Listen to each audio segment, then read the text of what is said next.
Long ago, there was once a girl named Mehouviü. She was the most wise maiden of her village. Added to that blessing, she possessed a very pleasing personality. There were many young men in her village who courted her, but she felt that she was not ready to take any one of them as husband. Morusa was a famous warrior of Mima. He was tall and strong and already had taken many heads. In the neighboring villages, there were few who had not heard of him.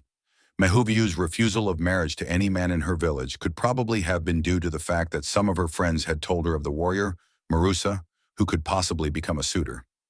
Morusa's uncle advised him to take a wife, and when someone suggested the virtuous Mehouviü, the warrior agreed to the proposal. Morusa and Mehouviü lived in the age where honor and reputation were highly valued. The quest for honor drove man into the battlefield again and again. Warriors killed enemy warriors in order to take their heads as trophies. That was the life Morusa lived. Everything would have gone smoothly if the two had not lived in this age. It endangered his life to the extent that he could not indulge in the ordinary courtship of his betrothed.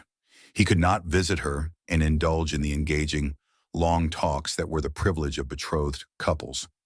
So he was preparing to marry a woman he had never seen, though he had heard enough good reports. Meanwhile, Mehouviü was happy. She feasted her female friends and waited for her wedding day. However, a few weeks before the wedding, she had the strangest dreams.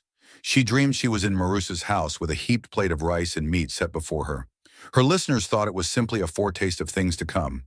When they were married, she would become a member of Morusa's rich household. She dreamt this dream repeatedly. With few days left before the wedding, Morusa became restless. He wanted to impress his bride by doing something of note and prove himself a worthy suitor. So he set out on his quest, and on that day he did not encounter any enemy warriors at all. He decided to travel further.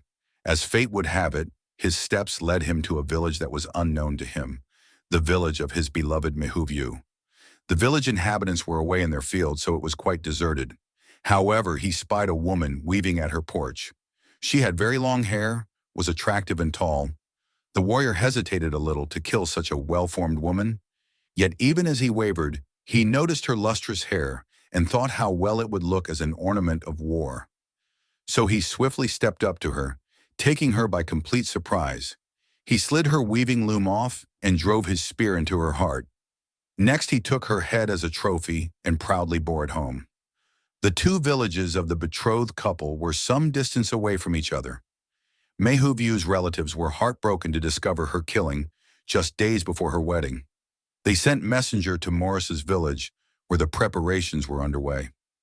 The sad news of her death was brought to Morusa, as well as the fact that she had been slain by a warrior. Morusa was grief-stricken. Later, Morusa and his relatives pieced together the bits of information they had on the whereabouts of the two, and they came to the sad realization that Morusa had unknowingly killed his own beloved. The shock and grief of both clans were unimaginable.